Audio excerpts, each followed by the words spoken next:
और हमारे यहाँ पे कई लोग हैं जो कि ब्रह्मचारी इसलिए नहीं बन पाते क्योंकि उनको पता ही नहीं कि अब लक्ष्मी कैसे आएगी और उनके लिए उनके माँ बाप का कौन ध्यान रखेगा। तो हमारे यहाँ सब भक्ति की बात सब लोग करते हैं। हमारे यहाँ जब भी अलग अलग कार्यक्रम होते हैं, अलग अलग उत्सव होते हैं, लक्ष्मी का प्रयोग होता है ना। लेकिन लक्ष्मी का प्रयोग होता है, लेकिन लक्ष्मी को कैसे मनाया जाए, लक्ष्मी का प्रयोग कैसे किया जाए ताकि लक्ष्मी हमारे यहाँ आए और हम उसको भगवान की भक्ति में लगा सकें, वो हमें कोई बताता नहीं है।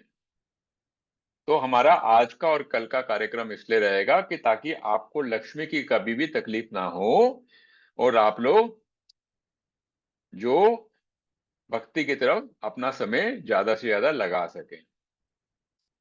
बात समझ रहे हैं आप लोग मेरी बात? तो इसीलिए बहुत ही ज्यादा इंपॉर्टेंट है। तो अगर आप देखें ये जो पहली स्लाइड है, तो इसमें मैं लिख रहा हूं कि ये जो हम लोग अभी सेशन जो कर रहे हैं ये एजुकेशनल सेशन है, यानी कि आप सब लोगों को ज्ञान देने के लिए है। दूसरी बात है कि यहाँ पे हम कई कॉन्सेप्ट्स के बारे में आपसे डिस्कस करेंगे, जिसमें कि कुछ शेयर मार्केट के भी कॉन्सेप्ट्स होंगे। तो अगर आप लोगों को समझ में ना आए तो कृपया करके शेयर मार्केट में आप लोग इन्वेस्ट ना करें। ये आप लोगों का पहला कदम है। लेकिन पहला कदम इस तरीके का है कि मैं आपको निश्चय रूप से ये बता सकता हूं कि अगर आप इसको फॉलो करेंगे और जितना जल्दी फॉलो करेंगे उतना ज्यादा आपको फायदा होगा। मैं यहां तक भी आपको बता सकता हूं कि अगर किसी परिवार के पास 25,000 रुपए की आमदन है और वो 5,000 रुपए हर महीने बचत करता है, तो 5,000 रुपये महीने हर महीने करता है, तो आप लगा लीजिए वो 20 साल के अंदर जरूर करोड़पति आराम से बन सकता है। कैसे बनेगा वो भी मैं आपको बताऊंगा, उसमें कोई दिक्कत वाली बात नहीं है ना। और मैंने एक आप लोगों को बोला था कि एक कैलकुलेटर है, फाइनेंशियल कैलकुलेटर डाउनलोड करने के लिए, है ना, प्ले स्टोर में जाके। मैं उम्मीद करता हूँ आप लोगों ने उसको डाउनलोड किया, मैं उसके बारे में आपको बताऊंगा। ठीक है, अब हम लोग आगे बढ़ते हैं।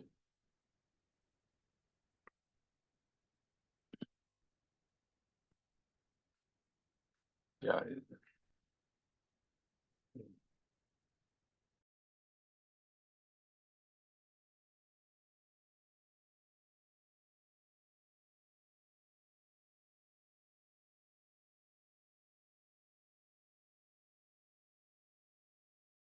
मैं जैसे आप लोगों को बताते जाऊंगा तो ये स्क्रीन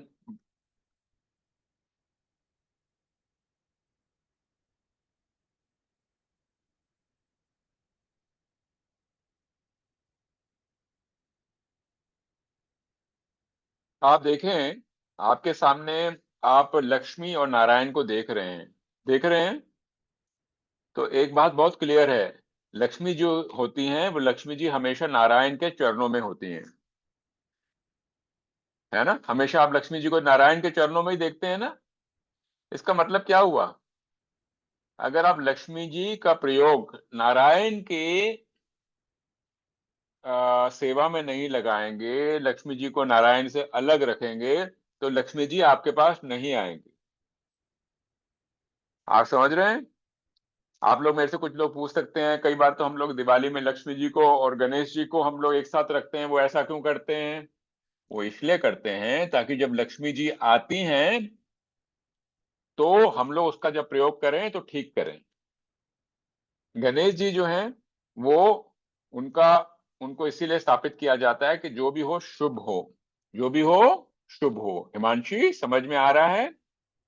वान्या समझ में आ रहा है? अभी समझ में आ रहा है? आ रहा है तो थम्स अप करो। तो गणेश जी का इसलिए रखा जाता है ताकि उस लक्ष्मी का प्रयोग अच्छी तरह से किया जाए, शुभ तरीके से किया जाए। जब लक्ष्मी आती हैं तो लक्ष्मी का प्रयोग लोग गलत भी कर सकते हैं और ठीक भी कर सकते हैं, इसलिए हमें उसको ठीक जगह पे करने के लिए इसलिए गणेश जी को किया जाता है। पर ये बात आप लोग गांठ में लगा लीजिए, लक्ष्मी जी को जब हम भी देखते हैं तो हमेशा नारायण जी के सेवा में ही लगी होती हैं। नारायण कौन है? हरि हैं। हरि कौन है? ठाकुर जी हैं। ठाकुर जी कौन है? कृष्णा है। तो वो उनके चरण में ही सेवा, हमेशा सेवा कर रही होती है उनकी। तो हमें भी लक्ष्मी को कमाना है। जितनी ज्यादा हम लक्ष्मी कमाएंगे ईश्वर की कृपा से, उतनी ही हम ठाकुर जी की भी सेवा कर सकेंगे, कृष्णा की सेवा कर सकेंगे। हमारा जो समय है भक्ति पे ज्यादा अर्पण हो सकेगा, है ना। तो ये हमें इसको ध्यान में रखना है। अब मैं आप लोगों को लक्ष्मी, जो हम लोगों के मन में धारणा है लक्ष्मी की, हमारे पास धारणा क्या है कि लक्ष्मी मतलब पैसा। नहीं, ऐसा नहीं है। 8 किस्म की लक्ष्मी है। आदि लक्ष्मी, धन लक्ष्मी, धान्य लक्ष्मी, गजा लक्ष्मी, सनातन लक्ष्मी, विजया लक्ष्मी, विद्या लक्ष्मी तथा ऐश्वर्य लक्ष्मी। ये 8 किस्म की लक्ष्मी है। तो हमें ये समझना पड़ेगा कि इन सबको मिला के लक्ष्मी बनती है। और हम लोग क्या करते हैं, धन लक्ष्मी को ही लक्ष्मी मान लेते हैं, बाकी की लक्ष्मी को हम लक्ष्मी मानते ही नहीं हैं।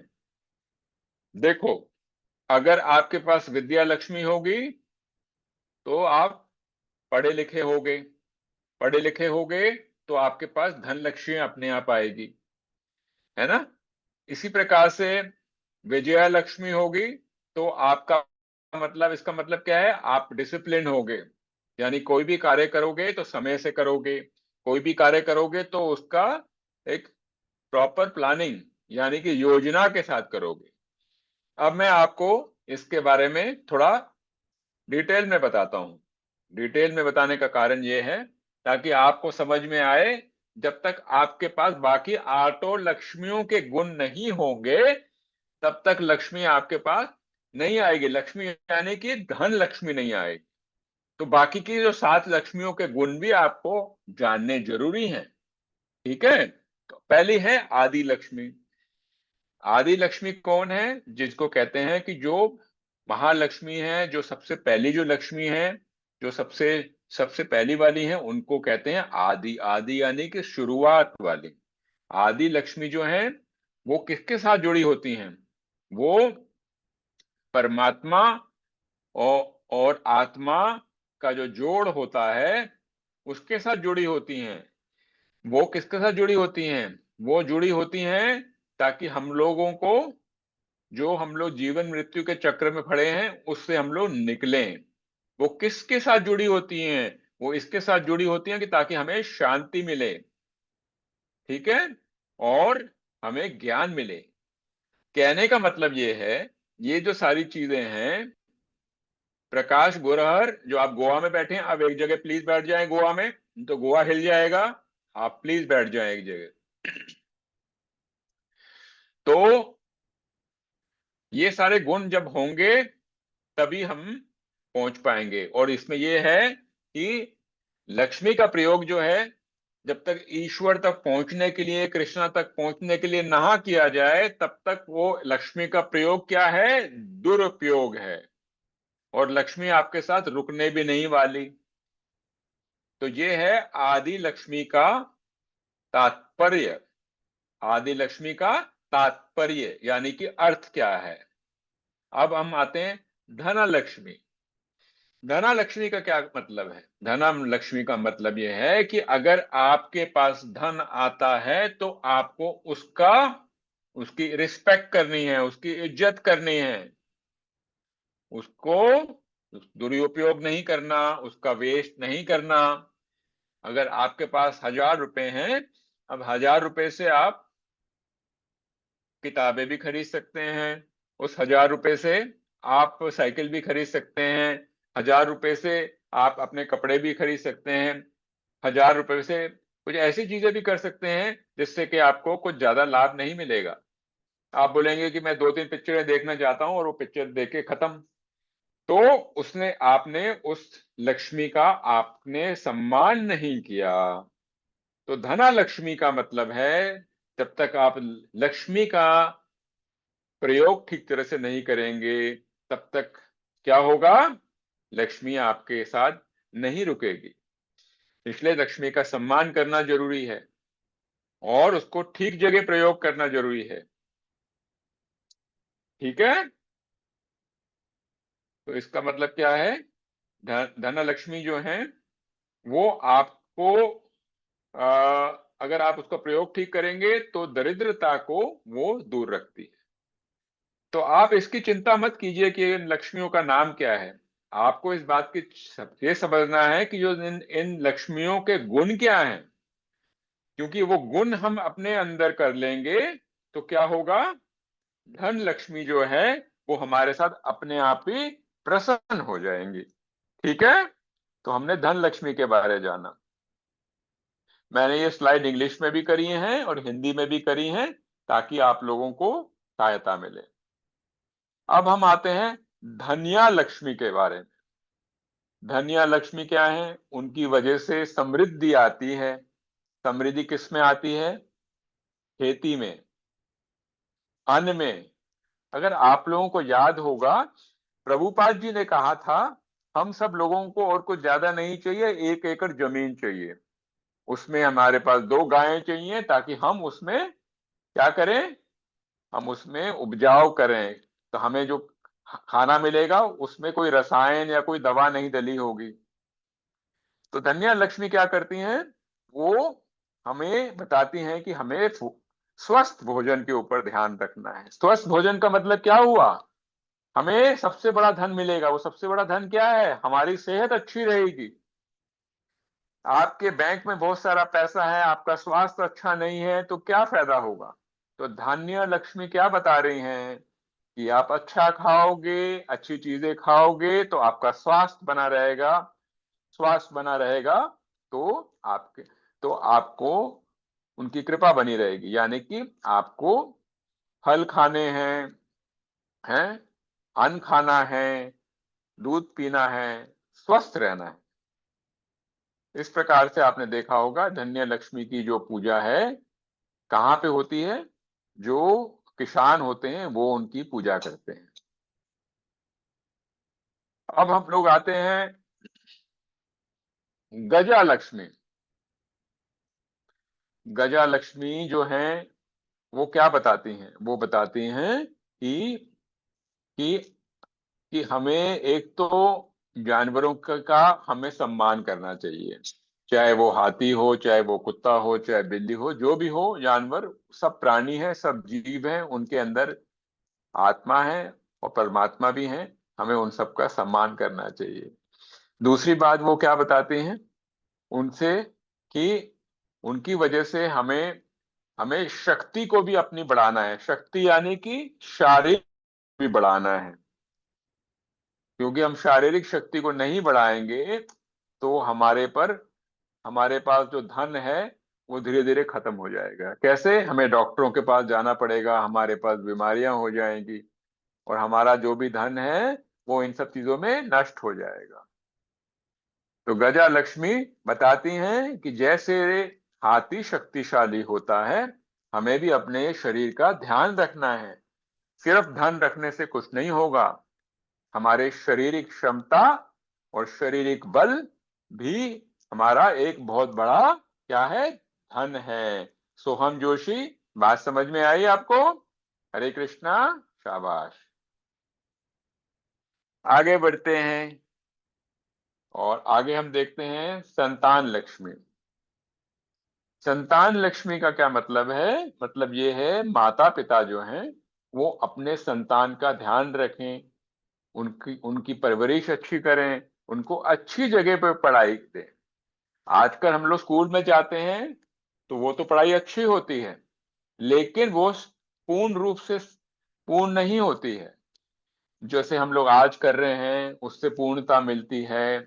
और पूर्णता किससे मिलती है, जो प्रभुपाद जी ने हमें सिखाया है सनातन धर्म के बारे में, हमारे गौड़िया वैष्णव परंपरा के बारे में सिखाया है। इन सब चीजों को जब हमारा ज्ञान एकत्रित होता है तो क्या होता है, हमारे पास सच्चा धन आता है। तो माता पिता का क्या बनता है, उद्देश्य बनता है कि हम लोगों को सनातन लक्ष्मी यानी कि संतान की परवरिश ठीक तरह से करनी चाहिए, उनको ज्ञान पूरा संपूर्ण रूप से देना चाहिए। और ये नहीं कि स्कूल में चला गया और बच्चा ट्यूशन चलने चला गया तो उसका ज्ञान पूरा हो गया, नहीं, पूरा नहीं होगा।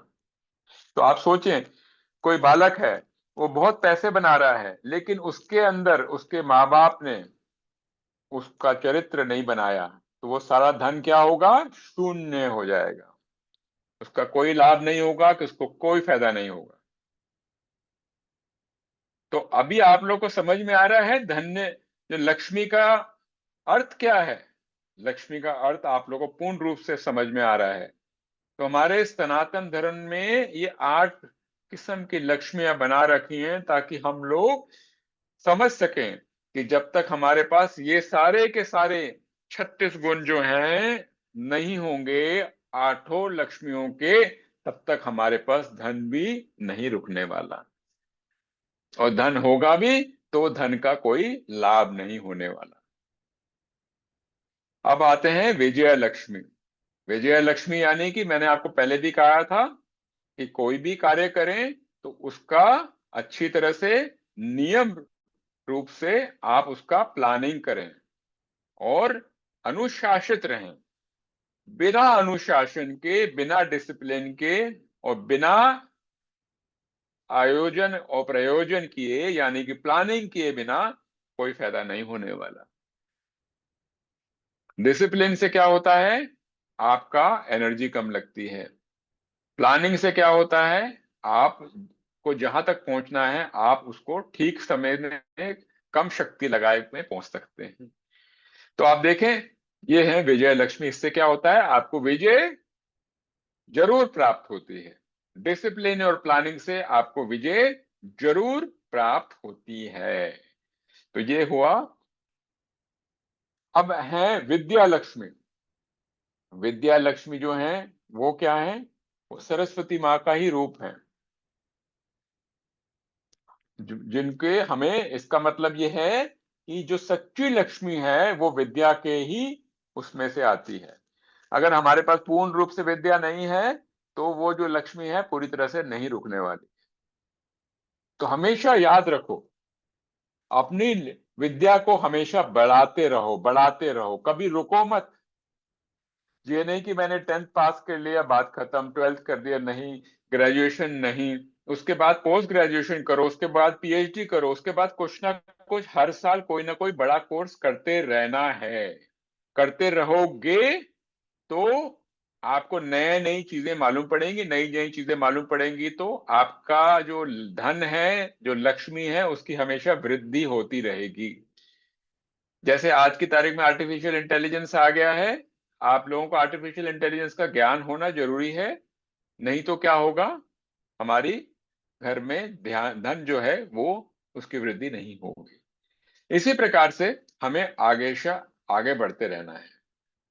ऐश्वर्य लक्ष्मी, आखिरी आखिरी लक्ष्मी, ऐश्वर्य लक्ष्मी, जो आप जो भी करते हैं, ये सारे गुणों के बाद आपके अंदर अगर नम्रता नहीं है, नम्रता नहीं है, ठीक है, तो कोई भी लाभ नहीं होने वाला। नम्रता नहीं है तो आप ईश्वर तक पहुंच ही नहीं सकते, आप ईश्वर के घर तक पहुंच ही नहीं सकते। तो हमेशा नम्रता का मतलब है प्रेम, प्यार, आदर, छोटों को प्रेम करना, बड़ों का सम्मान करना, इसको कहते हैं नम्रता। तो ये सारे गुण जो मैंने आपसे करीब 36 गुणों का बताया, मैंने अवलोकन किया, वो जो गुण है वो लक्ष्मी के गुण हैं। इन सबको गुणों को अपने अंदर में समाओगे तो आपके पास धन लक्ष्मी जरूर आएगी, वो वृद्धि करेगी। तो हमारे पूरे संस्कारों में, हमारे पूरे परंपरा में इन सब चीजों के बारे में बताया हुआ है, लेकिन हमें आज की तारीख में ये विद्या बताई नहीं जाती। मुझे उम्मीद है कि आप सब लोगों को बहुत अच्छा लगा होगा, है ना? मुस्कुराओ सबके सब, अगर अच्छा लगा तो। शाबाश हो हम। मान्य जी आप भी मुस्कुराएं, शाबाश। तुषा जी आप मुस्कुराएं, हिमानी जी मुस्कुराएं, गोपाल जी धन्यवाद मुस्कुराने के लिए, मान्या जी शाबाश मुस्कुराएं, शिवकांत तिवारी जी आप भी मुस्कुराएं, समझ आया तो मुस्कुराएं, जूहू जी धन्यवाद, धन्यवाद, गुज दीप्ति जी भी मुस्कुरा रही हैं, बहुत अच्छा लग रहा है, मोनिका जी भी मुस्कुरा रहे हैं, और कुछ कुछ 4-5 लोग हैं, 7-8 लोग हैं जो कि लक्ष्मी जी का सम्मान नहीं कर रहे हैं, तो उनने अपना वीडियो बंद रखा है। कोई बात नहीं, मैंने जिनका नाम लिया है तो लक्ष्मी जी उनके बारे तो सुनेंगी और उनकी प्रार्थना भी पूरी होगी। अब हम आगे बढ़ते हैं। आप फिर से देख रहे हैं क्या लक्ष्मी जी जो हैं नारायण की सेवा कर रही हैं और उनके चरणों में हैं। तात्पर्य यह है, लक्ष्मी जी यानी कि धन की वृद्धि करना चाहते हो तो अपनी कुछ धन का हिस्सा नारायण के साथ जरूर लगाना है। नहीं लगाओगे तो नारायण भी नहीं रहेंगे और लक्ष्मी कहेंगी मेरे को तो कोई लेना देना ही नहीं, क्योंकि मैं तो वहीं रहती हूँ जहां पे नारायण है। जहां पे नारायण है वहीं पे लक्ष्मी है, और जहां पे लक्ष्मी है वहां पे नारायण है। हरे कृष्ण। अब हम आगे बढ़ते हैं। सबसे बड़ी बात होती है, सबसे छोटी बात से शुरू होती है। आप लोगों को धन एकत्रित करना है तो याद रखो, जैसे एक छोटा सा बीज होता है वही बड़ा वृक्ष बनता है, तो हमेशा याद रखो जो पहला जो आपका जो स्टेप होता है वो छोटा ही होता है। एक छोटा पौधा ही एक बड़ा वृक्ष बनता है, एक बरगद का पेड़ बनता है। तो यानी का कहने का मतलब ये है, बचपन से ही आप लोगों को पैसे जमा करने की आदत रखनी चाहिए। नहीं रखोगे, जमा नहीं करोगे तो वो कल बड़ा वृक्ष नहीं बन पाएगा। तो ये सबसे पहला गुण है जो लोग धन की वो करते हैं। ठीक है। और आप सोचो, जब वृक्ष इतना बड़ा हो जाता है तो कितने लोगों को वो छाया देता है, कितने लोगों को फल देता है, उसमें कितनी किस्म की चिड़ियाएं आती हैं, और कितना वो ठंडा वातावरण देता है। एक जो पेड़ होता है वो 20 एसी के बराबर देता है, ऑक्सीजन देता है, जमीन को रोक के रखता है ना। तो वही जो 4 फुट का जो पौधा होता है वो एक विशाल 20-25 मीटर का हो जाता है ना। यह मैं आप लोगों को बेसिक कॉन्सेप्ट बता रहा हूं। दूसरा बेसिक कॉन्सेप्ट मैं बता रहा हूं लक्ष्मी जी का, कि हमेशा याद रखो कि आपकी आमदन कितनी है। आप बोल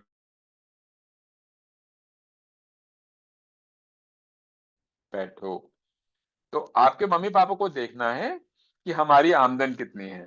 अगर उनकी आमदन महीने की 20,000 रुपए है, 30,000, 40,000, जो भी आमदन है, तो उस हिसाब से उनको लिखना चाहिए कि उनके खर्चे कितने हैं। अगर वो लिखेंगे तभी होना। अब जैसे कि अगर उनकी आमदन उनकी कम है और खर्चे ज्यादा हैं तो सब कुछ गड़बड़ हो जाएगा। तो सबसे पहला नियम क्या है, जैसे मैंने बोला कि छोटे छोटे करके आप लोगों को आपकी पूंजी को जमा करना है। दूसरा यह है कि जितनी आमदन है उससे हमेशा खर्चे कम करने हैं, चाहे कुछ भी हो जाए, ज्यादा खर्चे नहीं करने हैं। ठीक है। तीसरी चीज तीसरी चीज क्या है, देखो, ये मैं आपको बता रहा हूं, एक तरफ है जरूरतें और एक है इच्छा। Need and want. नीड का मतलब होता है जरूरत, और वांट का मतलब होता है इच्छा, है ना। आपकी इच्छा है कि मैं आइसक्रीम खाऊं। आइसक्रीम आती है 25 रुपए की। घर में जो है माता जी रोटी बनाती हैं, वो रोटी बनती है 50 पैसे की या 1 रुपए की, है ना। तो हमारी जो जरूरत है वो रोटी से हो जाती है, और हमारी इच्छा है आइसक्रीम की।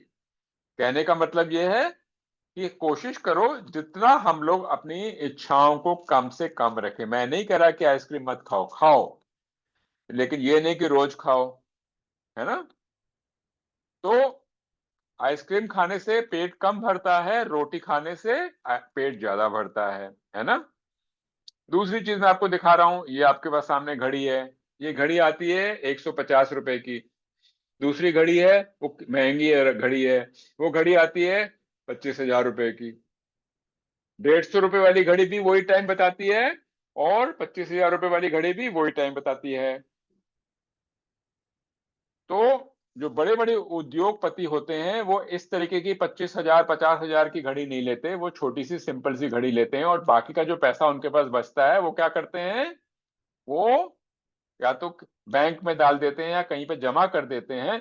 जिससे कि उनकी आमदन और बढ़े, जब व्यवसाय में डाल देते हैं। तो ये चीज समझना जरूरी है, जब भी खर्चा करो तो याद रखो, क्या ये जरूरत है मेरी, है, या मेरी इच्छा है।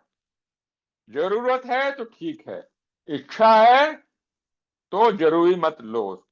इच्छा वाले पैसे को बैंक में डालो, सेविंग करो। ठीक है, बात सबको समझ में आ गई? ये तीनों बातें आई? आप लोग सब स्माइल करें।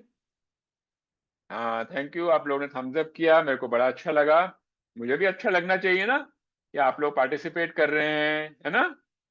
मुझे बहुत अच्छा लग रहा है, कई माता पिता भी आए हुए हैं, है ना। आएंगे तो आप लोग को बहुत अच्छा लगेगा। ये जो मैं आप लोग को बता रहा हूँ, ये अपने बच्चों को आप लोग बताएंगे तो उनका बहुत लाभ होगा, उनको धन की कभी भी दिक्कत नहीं आएगी, है ना।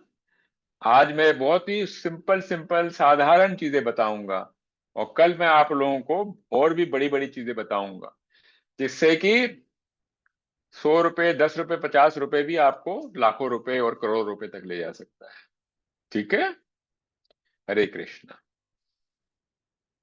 अब हम लोग आगे बढ़ते हैं। अब हम लोग आते हैं पॉकेट मनी के बारे में। आप सब लोग पॉकेट मनी की बात करते हो, है ना।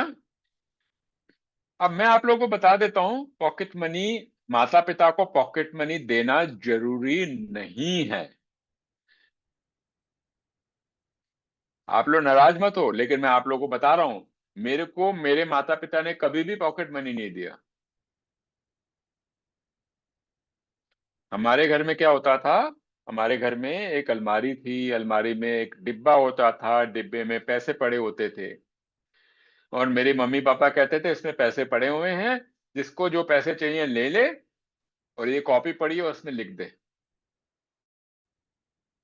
कॉपी पड़ी है लिख दे। तो हमें लगता ही नहीं था कि ये मेरे पैसे हैं या घर के पैसे, हमें लगता है ये सारे पैसे मेरे ही हैं। तो उसमें जो भी पापा कमा के लाते थे, समझ लो पापा 1000 रुपए कमा के लाते थे, तो उसमें से 500 रुपए रख देते थे। मुझे कुछ चाहिए होता तो मैं ले लेता था और उसमें लिख देता था। उसमें क्या होता है, कोई भी गलत आदत नहीं पड़ती है।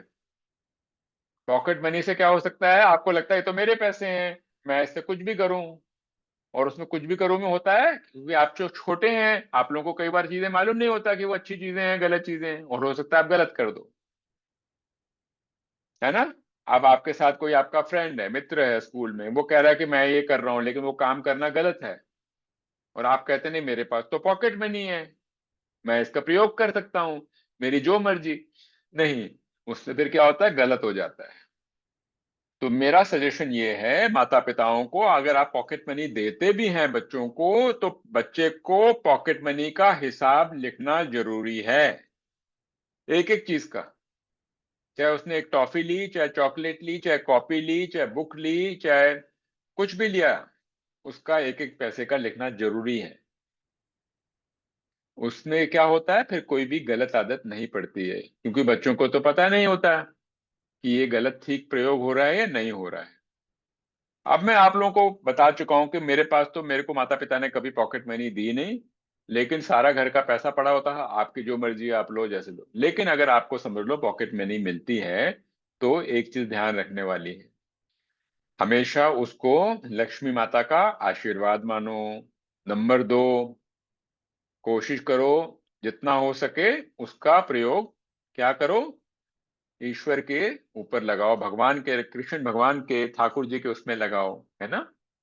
जैसे कि आपने पैसे जमा किए हैं कि हाँ मुझे वृंदावन जाना है, आपने पैसे जमा किए मेरे को भगवत गीता खरीदनी है ना। आपने पैसे जमा किए कि मैं जन्माष्टमी में ये करूंगा, आपने पैसे जमा किए कि मैं वो गरीब आदमी को मदद करूंगा, है ना। तो ये सब चीजों का ध्यान रखना पड़ता है, इसको अचानक एक बार में इसको खर्च नहीं करना होता है। हमेशा जब भी खर्च करते हो तो मैंने आपको बोला था, जरूरत है या इच्छा है, जरूरत है या इच्छा है, ये ध्यान रखो। कोई भी चीज जरूरत वाली होती है वो तो माता पिता पूरा कर ही देते हैं। तो इच्छा वाली जो चीज है उसका पैसा आप जमा कर सकते हो, है ना। दूसरी चीज, आप क्या ध्यान रखना है, देखो, अपने पास अगर पॉकेट मनी मिलता है उसके 3 हिस्से करो। क्या करो? 3 हिस्से करो। एक पहला हिस्सा क्या करो? जो आपको लगता है मुझे इसको खर्च करना है। समझ लो आपको मिलते हैं 300 रुपए, और आपने 300 रुपए में पहला का 100 रुपए जो है मैं अलग रखूंगा। जैसे कि मैं गोविंदा में खाने जाऊंगा, मैं जब जाऊंगा मंदिर तो वहां पे मैं कृष्ण भगवान की जो नई नई बुक्स आई हैं वो खरीदूंगा, है ना। दूसरा पैसा आपने अलग एक दूसरे डब्बे में रखा। जब गुल्लक होता है ना, आपने 3 गुल्लक कर लो, समझ लो। पहला गुल्लक में 100 डाला, है ना, दूसरे में 100 डाला। दूसरे में क्या है? आपने सोचा कि हाँ मैं इसमें डालूंगा, मैं बड़ी चीजें करूंगा। बड़ी चीज मतलब कि मेरे को धाम जाना है, उसके लिए मैं जमा करूंगा। मेरे को राधा कृष्ण के लिए, मेरे घर में मंदिर है उसके लिए, मेरे को उनके लिए मेरे को कपड़े खरीदने हैं, उसके मैं करूंगा। या आप कहते हैं मेरे को बैट खरीदना है, बॉल खरीदना है, उसके लिए मैं पैसे जमा करता हूँ, है ना। तीसरा क्या है? आप सोचते हैं कि हाँ मैं तीसरा ही करूंगा कि मैं जैसे कि किसी की मदद करनी है, या मैं मंदिर में डोनेशन दूंगा, या जो भी आपको लगे। तो पहला क्या होगा? जो आपको अभी खर्च करना है। दूसरा क्या है? आपने कुछ चीज के लिए बचत करने को। तीसरा क्या है? किसी को मदद करने के लिए। और और आपकी मर्जी है, आप इसको करके चौथा भी बना सकते हो कि हाँ भी मेरे को पैसा बैंक में ही डालना है। और आप सोचते हो कि मुझे बैंक में जो पैसा डालना है, समझ लो 300 रुपए हैं, आप सोचते हो कि 300 रुपए में 200 रुपए बैंक में डालूंगा, और बाकी के जो 100 रुपए हैं उसमें से मैं अलग अलग करूंगा। आपको जैसे ठीक लगे आप करो, ये इसकी आपकी क्या होगी? आपकी फाइनेंशियल प्लानिंग होगी। लेकिन एक एक पैसे का हिसाब अपने मम्मी पापा को जरूर बताना चाहिए, क्योंकि आपके मम्मी पापा माता पिता आपको सही रूप से मार्गदर्शन कर पाएंगे, क्योंकि उनने जिंदगी देखी है बेटा, है ना बच्चों। उनने जिंदगी देखी है, आपने नहीं देखी है। तो इसीलिए हमेशा उनके आशीर्वाद के अंदर काम करो, और वो आपको मार्गदर्शन करेंगे, उससे आपको बहुत लाभ मिलेगा। तो पहली चीज मैंने बताई, कोई जरूरी नहीं है कि पॉकेट मनी आपको मिले। तो किसी को पॉकेट मनी मिल रही है तो इसका मतलब नहीं कि उसके माता पिता उसको ज्यादा प्यार करते हैं, नहीं, ऐसा नहीं है। तो माता पिता जो आपको दे रहे हैं वो पैसे से लाख गुना ज्यादा है। पैसा उसके सामने बहुत छोटा है। जो माता पिता दे रहे हैं, माता पिता ने क्या दिया आपको? आपको ये शरीर दिया है, आपकी आंखें, आपका सिर, आपका मुंह, आपका कान, सब कुछ माता पिता का दिया हुआ है। पैसा उसके सामने कुछ भी नहीं है। ठीक है। हरे कृष्णा। आगे हम लोग बढ़ते हैं, कुछ और चीजें देखते हैं। तो ऊपर आप देखें चित्र बना रखा है गुल्लक का, तो गुल्लक आप कर सकते हैं। अगर आप रोज भी 1 रुपए भी उसमें डालते हैं, 2 रुपए डालते हैं, आदत बनाते हैं, वो आपके पैसे बढ़ते जाएंगे, है ना। जब गुल्लक बढ़ जाती है तो गुल्लक में से आप पैसा निकाल सकते हैं और जाके बैंक में डाल सकते हैं, और कई जगहों पे डाल सकते हैं, जो मैं आपको आगे बताऊंगा। ठीक है। आज का जो आपने बचत करी वो कल का काफी पैसा बड़ा हो जाता है। ठीक है। हरे कृष्णा। अब मैं आप लोगों को कुछ स्कीम्स बता रहा हूं जो कि बच्चों के लिए हमारे सरकार ने बनाई हैं। आप चाहें तो इनको नोट करेंगे, चाहें तो इनकी फोटो भी ले सकते हैं, है ना। पहली मैं जो स्कीम बता रहा हूं, ये बाल कन्या के लिए बनाई है, जिसकी उम्र 10 साल से नीचे हो। उस स्कीम का नाम है सुकन्या समृद्धि योजना। उसमें क्या होता है? माता पिता जो हैं वो लड़की के लिए वो पैसा डालते हैं इस स्कीम के अंदर। ठीक है। और उसको पैसा जो मिलता है सारा का सारा, जब बच्ची 18 साल की हो जाती है तब उसको मिलता है। सबसे बड़ा इसमें क्या फायदा होता है? जो भी आपको पैसा मिलता है उस पे जो सरकार है टैक्स नहीं लेती, कर नहीं लगाती। नहीं तो याद रखो, जो भी हम लोग पैसा करते हैं उस पे 100 रुपए पे 30 रुपए का टैक्स लग जाता है, यानी कर लग जाता है। यानी कि आपके 30 रुपए बच गए। ठीक है। तो आप लोग जब कन्या के लिए करते हैं, बालक बालिका के लिए करते हैं, तो जो बालिका पैदा होती है तभी से शुरू कर सकते हैं। धीरे धीरे करके पैसे डालते रहें, बहुत बड़ा वो बन जाता है। 18 साल की जब हो जाती है उसमें से थोड़ा निकाल सकते हैं, और सारा का सारा 21 साल की उम्र तक निकाल सकते हैं। दूसरी सरकारी स्कीम है, उसको कहते हैं पब्लिक प्रोविडेंट फंड, यानी कि उसको पीपीएफ भी कहते हैं, है ना। उसमें क्या होता है, आप के माता पिता आपकी तरफ से पैसे हर साल डाल सकते हैं, हर साल डाल सकते हैं। और उसको, आपको जो इंटरेस्ट मिलता है वो भी आपको उस पर कर नहीं लगता, उस पर भी टैक्स फ्री होता है। तो उसको 15 साल तक आप डाल सकते हैं, लेकिन 15 साल के बाद उसको फिर हर 5 साल के लिए आप लोग उसको रिन्यू कर सकते हैं। अगर आप उसमें से पैसा नहीं निकालते और आप समझ लो हर साल 10,000 भी डालते हैं, तो 25-30 साल के बाद वो करीब मतलब 25-30 लाख रुपए हो जाता है। इतना ज्यादा पैसा हो जाता है। इसमें आप लोग ज्यादा से ज्यादा 1.5 लाख रुपए साल का डाल सकते हैं। यानी कि अगर हर महीने माता पिता बच्चों के लिए 12,000 रुपए डालते हैं तो बहुत बड़ा मूल रकम बन जाती है। लेकिन आपकी मर्जी है, 1,000 रुपए भी डाल सकते हैं, 500 रुपए भी डाल सकते हैं, है ना, उसमें कोई पाबंदी नहीं है। तीसरा है बाल जीवन बीमा, यानी कि सरकार ने ऐसी चीज बनाई है जिससे कि माता पिता की जो जीवन होता है, वो एक क्या होता है, उसका जीवन बीमा हो जाता है। यानी कि अगर बाई चांस कुछ माता पिता को हो जाता है, कुछ उनकी कुछ हो जाता है, उनके प्राण चले जाते हैं, तो जो मूल्य होता है, जो पूरा जो निर्धारित निर्धारित रकम होती है, वो बहुत सारी काफी बड़ी रकम बच्चों को मिल जाती है, ताकि बच्चों को कहीं पे आगे दिक्कत का सामना ना करना। तो हर माँ बाप को कोई ना कोई जीवन बीमा लेना चाहिए, ताकि उनके बच्चों का जो भविष्य है वो हमेशा उज्जवल रहे। आगे है एक बैंक का। अच्छा, इसमें जो पैसे मिलते हैं बाल जीवन में, इसमें भी आपको मतलब कोई कर नहीं लगता, इसमें भी कोई कर नहीं लगता। अगला क्या है, अगला है बैंक में आप जो पैसे डालते हैं उसको कहते हैं फिक्स डिपॉजिट, फिक्स डिपॉजिट और सेविंग अकाउंट। लेकिन इसमें जो आप पैसे डालते हैं इसमें टैक्स लगता है, छोटा मोटा टैक्स लगता है, 10% तो टैक्स लगता है। ठीक है। एक होता है, उसके आगे आप देख रहे हैं रेकरिंग डिपॉजिट, यानी कि बच्चे लोग जो उनको पॉकेट मनी मिलती है वो हर महीने डाल सकते हैं। समझ लो हर महीने 300 रुपए डाल रहे हैं, 200 रुपए डाल रहे हैं। तो जो उसमें से जो आपका जो इंटरेस्ट आएगा, इंटरेस्ट यानी कि जो बैंक जो पैसे देते हैं उसके ऊपर जो आपको इंटरेस्ट मिलता है, आप उसको उसका आप फिक्स डिपॉजिट बना सकते हैं। यानी कि एक अकाउंट से पैसा आ रहा है, उसमें से जो पैसे निकलते जा रहे हैं उसका आप फिक्स डिपॉजिट बनाते हैं, ये रिकवरिंग डिपॉजिट हो जाता है। एक और होता है अटल पेंशन योजना। इसमें क्या होता है, माता पिता ये योजना लेते हैं ताकि उनके बच्चों का भविष्य सुरक्षित रहे।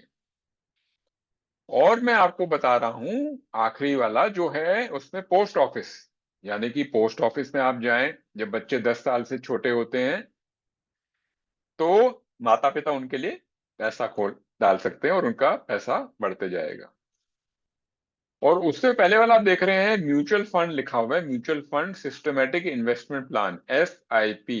SIP इसके बारे में मैं आपको आगे आगे जाके बहुत डिटेल में बताऊंगा कि किस प्रकार से इसमें डालने से पैसा किस तरीके से बहुत ज्यादा बढ़ जाता है। तो अभी आप नोट कर लीजिए, mutual fund systematic investment plan. ठीक है। हरे कृष्ण। तो आप फिर से देख रहे हैं किस प्रकार से लक्ष्मी जी नारायण जी के सेवा में लगी। अब हम लोग आते हैं, आगे बढ़ते हैं। हमारे लिए जानना जरूरी है कि हमारे जो गुरु महाराज हैं, हमारे जो गुरु महाराज के जो भाई हैं, और जो हमारे यहाँ पे आचार्य हैं, हमारी जो परंपरा है, हमारे जो GBC है, हमारे यहाँ जो सीनियर डिवोटीज हैं, उनने इसके बारे क्या बोला है, ये ज्ञान आप लोगों को जानना जरूर है। राधानाथ स्वामी जी महाराज कहते हैं कि आप लोगों को हमेशा योजना बनाना जरूरी है। अगर आप योजना नहीं बनाएंगे अपनी जिंदगी में तो आपकी जिंदगी भटक जाएगी। तो लक्ष्मी के लिए भी योजना बनाना जरूरी है, नारायण के लिए भी योजना बनाना जरूरी है। नारायण के लिए योजना बनाने के लिए तो प्रभुपाद जी हमारे लिए बना के चले गए हैं। 16 माला करो, है ना, चारों नियमों का पालन करो और नारायण आपको प्राप्त हो जाएंगे। लक्ष्मी जी के लिए योजना के लिए हम लोग आज की क्लास कर रहे हैं। तो राधानाथ स्वामी ने कहा है कि गृहस्थ आश्रम में जाने से पहले, गृहस्थ आश्रम का मतलब क्या हुआ, शादी करने से पहले आपको योजना पूरी तरह से बनानी है कि वानप्रस्थ आश्रम को आप कैसे चलाएंगे। वानप्रस्थ आश्रम बच्चों क्या होता है, 50 साल के बाद जब लोग रिटायर हो जाते हैं। तो अगर आपने पैसे बचाए नहीं तो आप वानप्रस्थ आश्रम में आपके पैसे आएंगे कहां से। तो राधानाथ स्वामी ने बहुत क्लियरली कहा है कि आपको योजना बनाना जरूरी है। ठीक है, तो उन्होंने कहा है ये मत करना गलती की योजना नहीं बनाई, और हम लोग यहाँ बैठे हैं ताकि योजना बनाए। अब आता है प्रभुपाद जी। प्रभुपाद जी ने क्या क्या कहा हमारे को, जिससे हमें समझना जरूरी है। प्रभुपाद जी ने कहा कि किसी तरीके से जुआ नहीं खेलना चाहिए, गैम्बलिंग नहीं खेलना चाहिए, सट्टा बाजार नहीं खेलना चाहिए, जो लोग घोड़े की रेसिंग करते हैं वो नहीं करना चाहिए। उनका कहना था कि जो हमारे पास आमदन होती है उसका प्रयोग या तो सुकृतना से हो सकता है या दुष्कृतना से हो सकता है। दुष्कृतना यानी कि गलत प्रयोग, और सुकृतना का मतलब ठीक प्रयोग। तो प्रभुपाद ने यह कहा कि जो भी धन हो उसका प्रयोग ठीक होना चाहिए, गलत नहीं होना चाहिए। ठीक है। प्रभुपाद जी ने और भी कहा, उनने कहा कोई भी हमें अपनी बुद्धि का प्रयोग करना है और विवेक का प्रयोग करना है। बुद्धि का प्रयोग करके, विवेक का प्रयोग करके अपने धन का इस्तेमाल करना है। अगर बुद्धि और विवेक को करोगे, मेहनत करोगे, तो धन का प्रयोग वहां पे करना है। अब जैसे कि शेयर मार्केट होती है, कई लोग कहते हैं कि ये सट्टा बाजार है, लेकिन अगर आपने बुद्धि का प्रयोग किया है, धन का, और आपने बुद्धि के साथ साथ अपने विवेक का प्रयोग किया है, आपने अच्छी तरह से पढ़ाई करी है, आपने सारे प्रयोजन करे हैं जिससे कि गलती होने के चांसेस बहुत कम हैं, तो क्या होगा, तो आप ठीक रास्ते पे जा रहे हैं। लेकिन आपने आंख बंद करके पैसे डाल दिया तो वो क्या हो गया, वो सट्टा बाजार हो गया, नुकसान करेगा आपको। ठीक है, ये प्रभुपाद जी कह रहे हैं।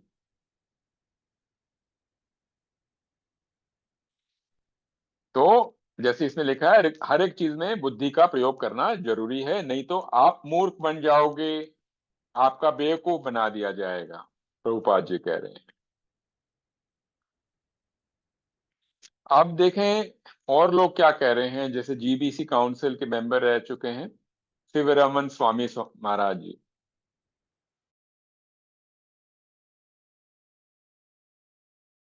वो कहते हैं कि जो धन है आप बैंक में डालते हैं, तो कई बार होता है बैंक भी तो बर्बाद हो जाता है, बैंक भी डूब जाता है। तो इसका मतलब हमारा पैसा तो बैंक में भी सुरक्षित नहीं है। तो ये बात ध्यान रखने वाली, कई बार बैंक होते हैं बैंक खत्म हो जाते हैं। चैतन्य चरण प्रभु कहते हैं हमेशा याद रखें कि हमारे को जब कोई बहुत ज्यादा लालच हो रही है तो हमें अपने को ध्यान रखना है, इसका मतलब हम कहीं गलत कर रहे हैं। आनंद वृंदावन दास प्रभु कहते हैं कि वो 3 दशकों से कैपिटल मार्केट में इन्वेस्ट कर रहे हैं, यानी कि शेयर मार्केट में इन्वेस्ट कर रहे हैं। वो कहते हैं वो कभी भी ट्रेडिंग नहीं करते हैं, यानी कि जो चीज उसी दिन खरीदा उसी दिन को बेचा, वो ऐसा नहीं करते हैं। वो बुद्धि लगाते हैं, पूरा स्टडी करते हैं, और निवेश जो करते हैं लंबे समय तक के लिए निवेश करते हैं। तो जैसे प्रभुपाद जी ने कहा, तो उसका वो नियम का पालन कर रहे हैं। यानी कि शेयर मार्केट में अगर आप बुद्धि लगा के, पढ़ के, ध्यान करके करते हैं तो उसमें उसको सट्टा नहीं माना जाएगा। हाँ, अगर आप रोज का रोज खरीद रहे हैं, बेच रहे हैं, तो उसको शायद सट्टा माना जाए, क्योंकि हो सकता है उसमें गलती होने के चांसेस बहुत ज्यादा हो जाए। तो ये जो चीजें हैं आप लोगों को समझनी जरूरी है। हनुमान दास जो हैं वाइस चेयरमैन जीबीसी के रह चुके हैं, वो कहते हैं कि हर एक चीज जो है वो शेयर मार्केट के साथ जुड़ी होती है। कैसे? उनका कहना है जैसे कि कई कंपनी हैं जो कि इंटरनेट की कंपनियां हैं, अभी आप लोग इंटरनेट के थ्रू देख रहे हैं, वो तो शेयर मार्केट से ही पैसा उठाती हैं। कई मोबाइल कंपनियां हैं, आप लोग मोबाइल इस्तेमाल करते हैं, वो भी तो शेयर मार्केट से ही पैसा कमाती हैं। कई बैंक चल रहे हैं, वो भी पैसा शेयर मार्केट से ही उठाते हैं, तो वो भी तो उस पे ही कर रहे हैं। हम लोग मॉल जाते हैं, मॉल भी तो शेयर मार्केट से पैसा उठा रहे हैं।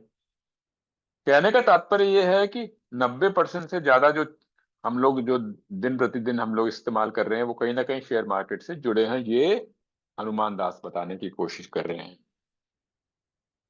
तो इसीलिए हमें बुद्धि का प्रयोग करना बहुत जरूरी है। अब हम आते हैं कि हमारे जो गोस्वामी थे उनका क्या इसके बारे में तात्पर्य था। हम 500 साल पहले की बात में जा रहे हैं। रघुनाथ दास गोस्वामी जो थे, वो उनका कहना था कि आपको चाहे जितने भी पैसे हों, आपका एक एक पैसे का हिसाब होना चाहिए, क्योंकि आपको हमेशा याद रखना, जो भी आप लक्ष्मी जमा कर रहे हो वो लक्ष्मी आपकी नहीं है, वो नारायण की लक्ष्मी है, और आपको नारायण की सेवा में उसका इस्तेमाल करना है ना।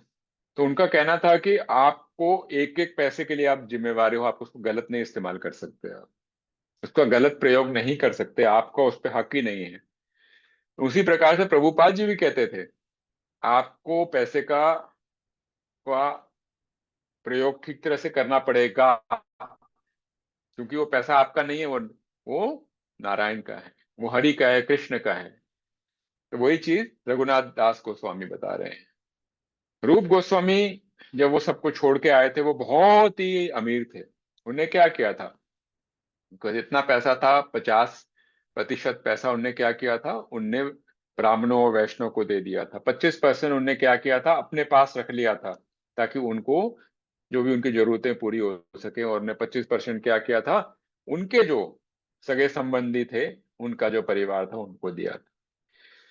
तो मैं आपको समझाने की कोशिश कर रहा हूं कि प्रभुपाद जी क्या कह रहे हैं, गोस्वामी लोग क्या कह रहे हैं, आचार्य लोग क्या कह रहे हैं, जीबीसी लोग कह रहे हैं, आजकल के जो बड़े बड़े सीनियर भक्त हैं वो क्या कर रहे हैं। ये सब आप लोगों को जानना जरूरी है, ताकि आप लोगों को पूर्ण रूप से आपको इसका ज्ञान मिले। ठीक है?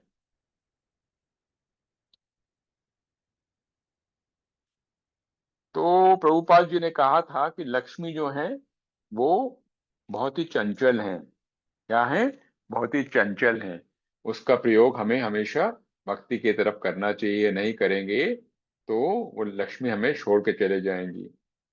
और एक जगह प्रभुपाद जी कहते हैं कि अगर आप अपने धन में से कुछ हिस्सा उन लोगों को देंगे जो कि भगवान के नाम को, भगवान के ज्ञान को फैला रहे हैं, तो इससे बड़ा आपको पुण्य नहीं मिल सकता। इस प्रकार से प्रभुपाद जी ने कहा था। ठीक है? तो मैं आप लोगों को धन के अलग अलग तात्पर्यों के बारे बता रहा हूं। पहले मैंने 36 गुण बताए लक्ष्मी के, ताकि आपको पूरी तरह से समझ में आए। फिर मैंने आपको धन के बारे बताया, कैसे छोटे से लेके बड़ा कर सकते। फिर मैंने आपको बताया कि सरकारी क्या क्या स्कीम है, वो बताई मैंने आपको। फिर मैंने आपको बताया कि इस्कॉन के बड़े बड़े जो आचार्य हैं वो सब लोग क्या बता रहे हैं, है ना। ये मैंने आप लोगों को सारी पूरी भूमिका सब बताई है। ठीक है? अब हम आगे बढ़ते हैं। तो हमारे जो प्रभुपाद जी थे, वो उनने सन्यास लिया था, है ना। उससे पहले वानप्रस्थ में थे, उससे पहले वो भी, उनकी भी संतानें थी, उनने भी शादी करी। कहने का तात्पर्य क्या है? कहने का तात्पर्य ये है कि अगर ब्रह्मचारी आश्रम है, वानप्रस्थ आश्रम है, सन्यास आश्रम है, इन सबको चलाने वाला आश्रम कौन सा है? गृहस्थ आश्रम ही तो है। अगर गृहस्थ आश्रम कार्य नहीं करेगा, धन की उत्पन्न नहीं करेगा, धन को उत्पन्न नहीं करेगा, बड़ी बड़ी फैक्ट्रियां नहीं लगाएगा, तो बाकी के 3 आश्रमों का ध्यान कौन करेगा? ब्रह्मचर्य आश्रम का कौन ध्यान करेगा? वानप्रस्थ आश्रम का कौन करेगा? संन्यास आश्रम का कौन करेगा? उनको धन कहां से मिलेगा? कहने का मतलब यह है कि आप सब लोगों को, जो छोटे छोटे बच्चे हैं, उनको पढ़ाई में मन लगाना है और अच्छी अच्छी चीजों का प्रयोजन करना है, डिग्री लेनी है, बिजनेस करना है, जो करना है करो। भगवान ने कभी नहीं कहा कि धन एकत्रित करना बुरी बात है, ऐसा कुछ नहीं है। ठीक है, एकत्रित करो, लेकिन भगवान की सेवा में लगाओ, वैष्णवों की सेवा में लगाओ, और एकत्रित करो, मंदिर बनाओ, बुक डिस्ट्रीब्यूशन करो, ब्रह्मचारियों की सेवा में लगाओ, वानप्रस्थ में सेवा में लगाओ, सन्यास में लगाओ, सेवा में लगाओ, और अलग अलग धामों का यात्रा करो, है ना। इस प्रकार से हम लोग ईश्वर के ध्यान में भी लगे रहेंगे। अब हम लोग आगे बढ़ते हैं। तो आप लोग देख रहे हैं, हर 10 स्लाइड के बाद मैं आपको दिखा रहा हूं किस प्रकार से लक्ष्मी जी जो है नारायण की सेवा में लगी हुई हैं, है ना। आप सब लोगों को आनंद आ रहा है क्लास में? हरे कृष्णा। हाँ, thank you for your thumbs up. बहुत अच्छा, कल हम लोग बहुत अच्छी अच्छी चीजें करेंगे। आज अब हम लोग 10 मिनट और क्लास करेंगे, 10-15 मिनट और करते हैं, और कल है तो मैं कुछ आप लोगों को और भी बहुत अच्छी अच्छी चीजें आप बताता हूँ, है। देखो, आगे बढ़ते हैं हम लोग।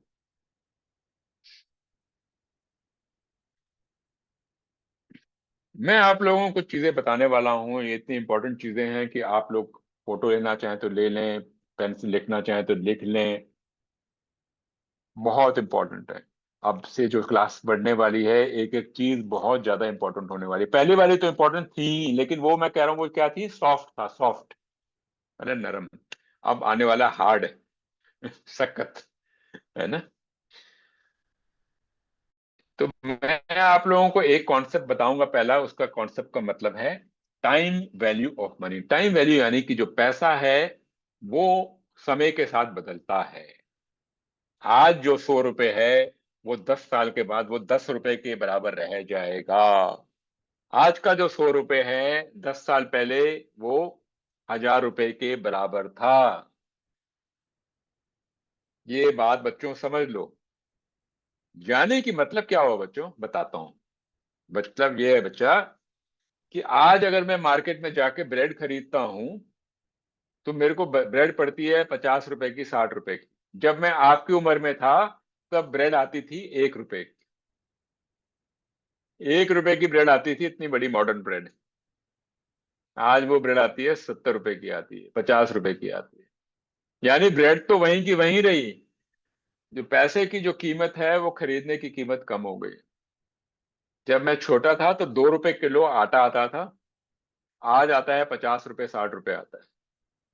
यानी कि अगर धन आपके पास आता है और धन का प्रयोग आप ठीक तरह से नहीं करते हो, या ठीक जगह पे धन को नहीं लगाते हो, तो 10 साल, 15 साल, 20 साल, 25 साल बाद धन कम हो जाएगा, कम हो जाएगा। ये पहली चीज है। दूसरी चीज, power of compounding. Power of compounding का मतलब क्या है?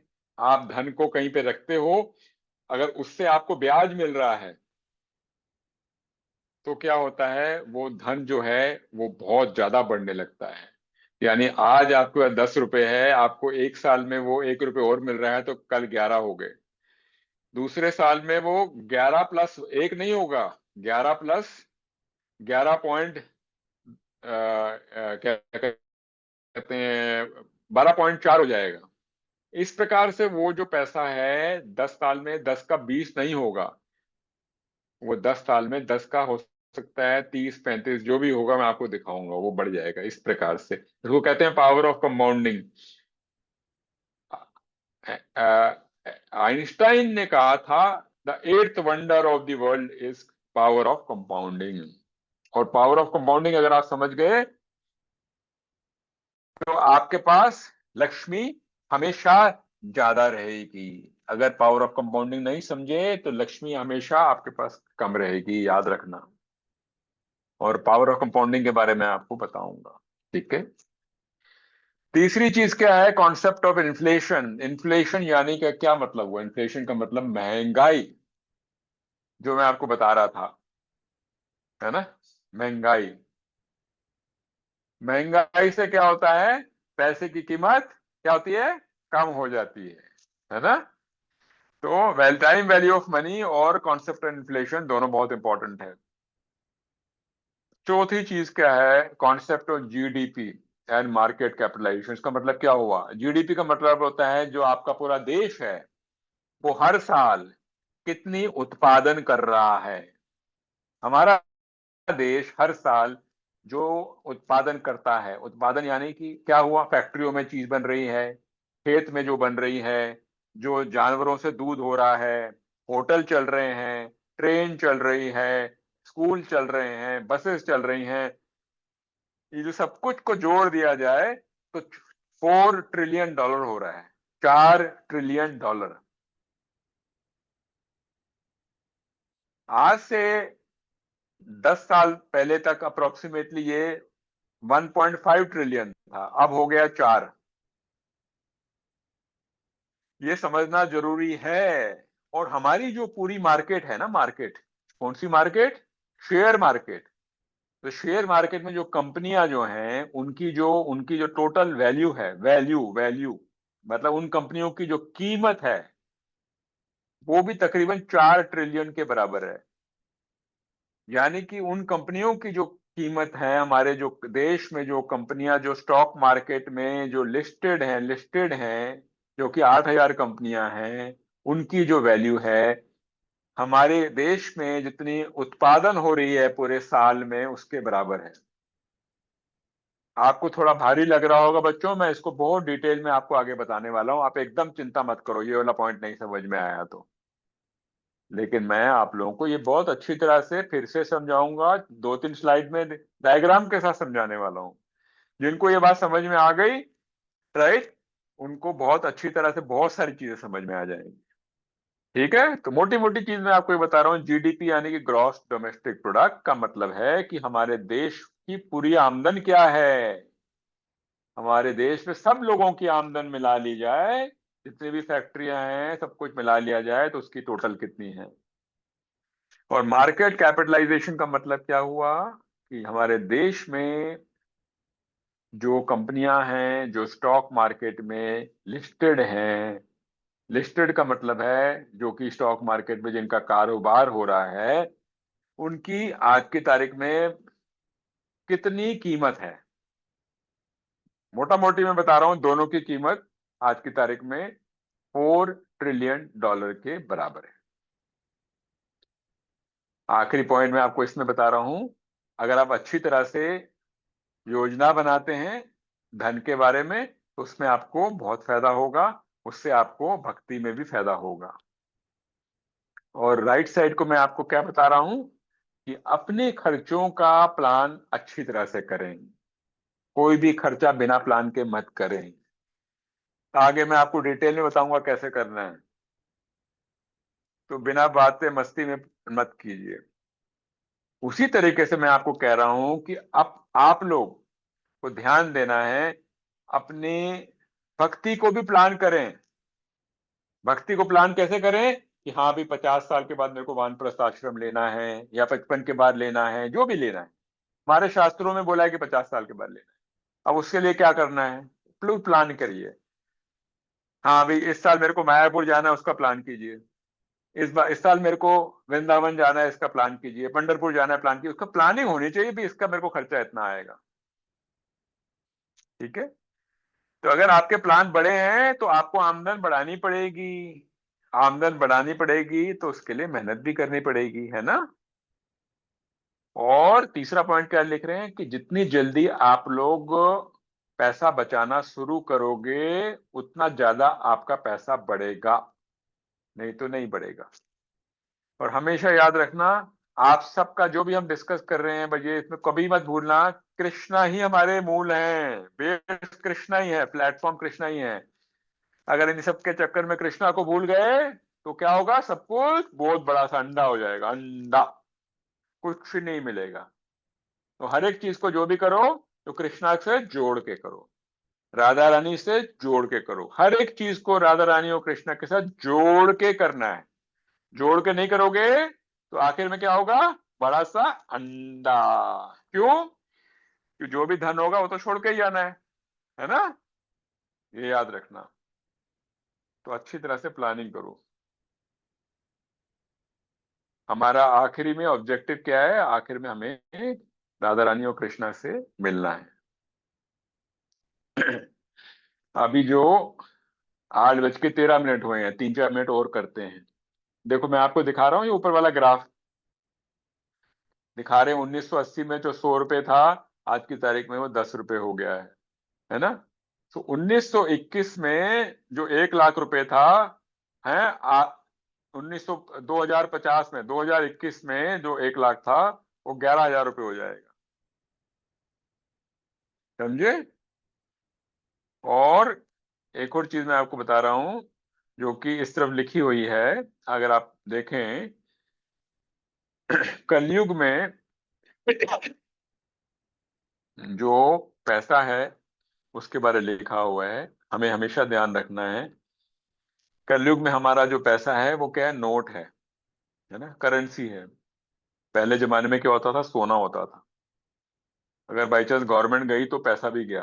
तो इसीलिए हमेशा पैसा को कुछ सोने में भी रखना चाहिए, है ना, कुछ कुछ जमीन में भी रखना चाहिए, है ना, ताकि ये भी ध्यान रखना चाहिए।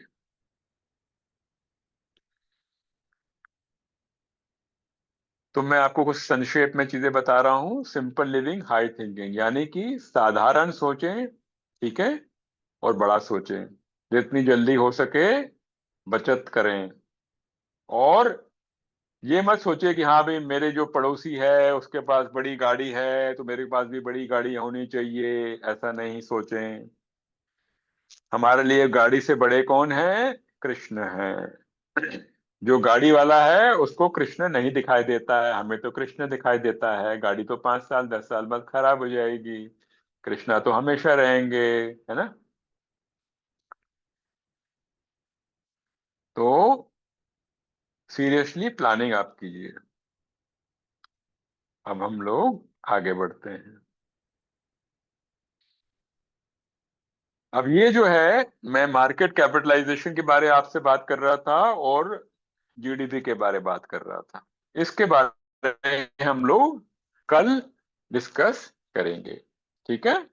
इसके बारे में हम लोग कल डिस्कस करेंगे और इसके बारे में शेयर मार्केट के बारे में डिस्कस करेंगे। और शेयर मार्केट से किस तरीके से आप लोग लाभ उठा सकते हैं वो डिस्कस करेंगे। किस प्रकार से पैसा बढ़ सकता है कंपाउंडिंग के थ्रू, वो डिस्कस करेंगे। और सबसे इंपॉर्टेंट क्या है, क्या क्या चीजों का आपको ध्यान रखना है? सावधान होना है। और सावधान नहीं होंगे तो गलती हो सकती है। जैसे मैंने कहा कि प्रभुपाद जी ने भी कहा था कि बिना ज्ञान के, बिना नॉलेज के आपको नहीं करना चाहिए। ठीक है? तो मैं आप लोग को बताऊंगा कि नॉलेज कैसे आ सकती है, कैसे ज्ञान आ सकती है, और साधारण तरीकों से कैसे कर सकते हैं, है ना? ठीक है, जैसे मैंने अभी आपको बताया, जरूर कुछ पैसा है आप लोग सोना में रखें, है ना, चाहे आपका करेंसी खत्म हो जाए, सोना तो नहीं खत्म होगा। कुछ जमीन में रखें या मकान में रखें, है ना, कुछ बैंक में रखें। और मैंने कई स्कीम बताई सरकार की आपको, वहां पे रख सकते हैं, है ना। और कुछ पैसा जो है जो बच जाता है वो स्टॉक मार्केट में भी डाल सकते हैं। और किस तरीके से डालें ताकि आपका नुकसान ना हो, लेकिन फिर भी मैं आपको बताऊंगा कि क्या चीजों का ध्यान रखना है। ठीक है? इस प्रकार से हम लोग आज की क्लास संपन्न करते हैं। कल फिर हम लोग मिलेंगे 7 बजे, हैं? तब तक के लिए हरे कृष्णा, हरे कृष्णा, कृष्णा कृष्णा हरे हरे, हरे राम, हरे राम, राम राम, हरे हरे। बहुत अच्छा लगा आप सब लोगों को। आपने किसी ने कुछ चैट में आपने किसी ने कुछ पूछा भी है क्या? कोई पूछना चाहता है क्या क्या? ओजित राधिका ने हाथ उठाया है, गलती से उठाया है या कोई कारण है? हरे कृष्ण और महाराज जी। हाँ, हरे कृष्णा। महाराज जी, मेरा एक सवाल है।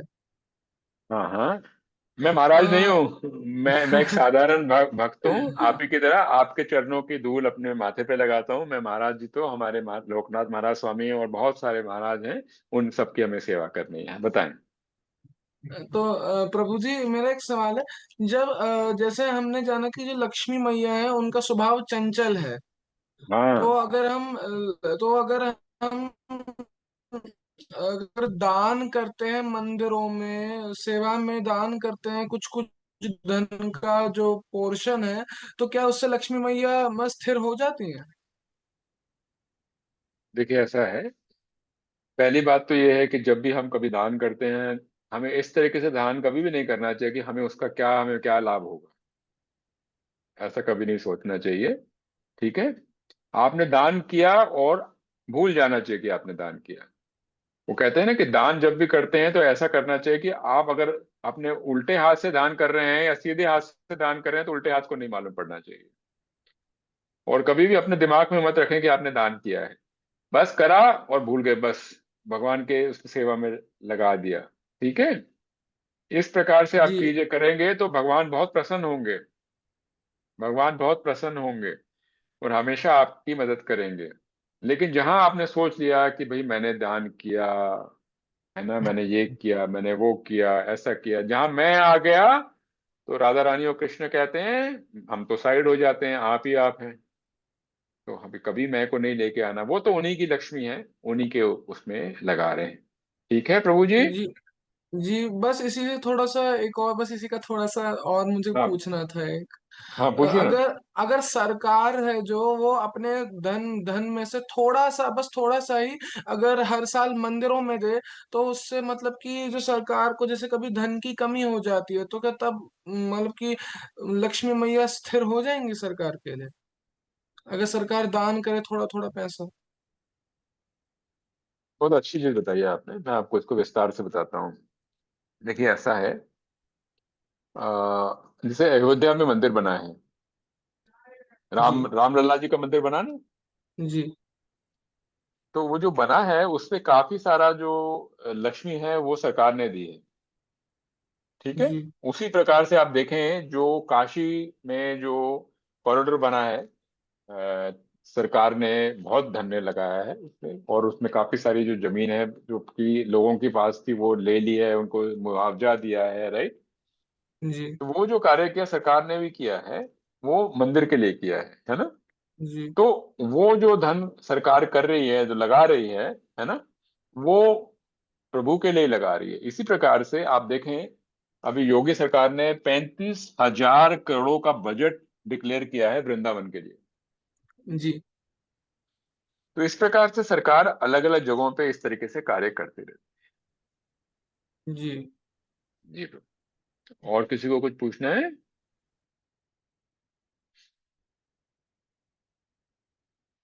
हाँ, किसी को पूछना है? वैशाली माता जी, जो मान्य, ओजित। ठीक है। हाँ, आपने हाथ उठाया है, राधे राधे ने हाथ उठाया है, राधे को बोलने दिया जाए, उनको अनम्यूट करें। राधे को, हाँ राधे को अनम्यूट करें। रौनक प्रभु, रौनक प्रभु राधे को अनम्यूट करें। हाँ राधे जी बोलिए, बोलिए बोलिए। प्रभु जी, इस संडे राधा जी का बर्थडे है, तो हम राधा जी के बर्थडे पे हम राधा रानी लाएंगे। मैं आपको कृष्णा जी दिखाना चाहती हूँ अपने। हाँ दिखाओ ना मेरे को, आप मेरे को राधा जी के बर्थडे में कृष्णा जी को दिखाना चाहते हो, दिखाओ, हम सब देखेंगे, दिखाओ। दिखाओ कहाँ पे है, ये किधर है? देखो सब लोग मुस्कुरा रहे हैं, सबको अच्छा लग रहा है। किधर है, दिखाओ दिखाओ। ये कहाँ पे? इनको इनको रौनक प्रभु, इनको जरा आप करेंगे, हमें दिखाई नहीं दे रहे। अच्छा अच्छा अच्छा, दिखा दिखा दिखा। जय राधे, जय राधे, जय जय, धन्यवाद आपने दिखाया इनको। राधा जी, राधा रानी के बर्थडे पे कृष्णा जी लाएंगे। राधा अच्छा रानी लाएंगे, सॉरी। अच्छा अच्छा, राधा रानी के बर्थडे में राधा रानी को लेके आओगे कृष्णा के लिए? अरे बहुत सुंदर, बहुत सुंदर, बहुत सुंदर। राधा रानी ये भी खुश हो मुझे बोलते जाएंगी और रहते कृष्ण भी राधा खुश जी हो आज लाओ, जाएंगे। आज लाओ। बहुत अच्छा, बहुत अच्छा। और किसी को कुछ बोलना है? हरे कृष्णा। अच्छा, आपको भी बोलना है? हाँ, हिमांशी जी बोलो, क्या बोलना है आपको? अच्छा, आपने सिर्फ थम्स अप किया हुआ था, कोई बात नहीं, ठीक है। तो अब हम लोग शुभ रात्रि बोलते हैं, और कल हम लोग 7 बजे मिलेंगे। हरे कृष्णा कृष्णा कृष्णा हरे हरे, हरे राम राम राम हरे हरे। सब लोग कल ज्वाइन करें, अपनी मम्मी पापा को, माता पिता को, सबको लेके आए। कल की क्लास बहुत इंपॉर्टेंट होने वाली है, ठीक है? हरे कृष्ण। दंडवत करो।